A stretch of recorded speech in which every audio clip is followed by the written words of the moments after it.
Dipecat dari KPK karena tak lolos TWK, ex-pegawai bernama Herianto jadi kenek bangunan.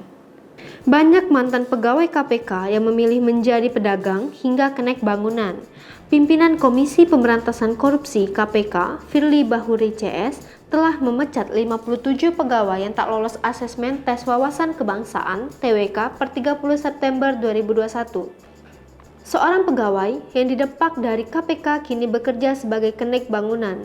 Kepada tribunnews.com, Herianto bercerita, sekarang dirinya sedang sibuk membantu pembangunan rumah orang tuanya.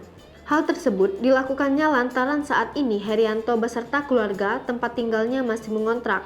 Karena itu, dia membantu bapaknya untuk membangun rumah agar tidak lagi mengontrak. Iya benar, tapi kenek bangunan untuk rumah sendiri, tepatnya punya orang tua, untuk saya tinggali bersama orang tua dan keluarga saya, kata Herianto Selasa 12 Oktober 2021. Setelah pembangunan rumah selesai, Herianto berencana untuk mencari lowongan pekerjaan.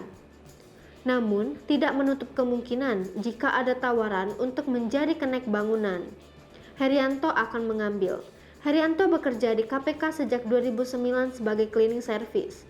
Kemudian pada 2011 ia diterima menjadi pramusaji atau pramubakti yang berstatus outsourcing. Dan di tahun 2014 saya diangkat menjadi pramubakti atau pramusaji PTT pegawai tidak tetap hingga akhirnya sekarang dibilang TMS tidak memenuhi syarat setelah ikut TWK.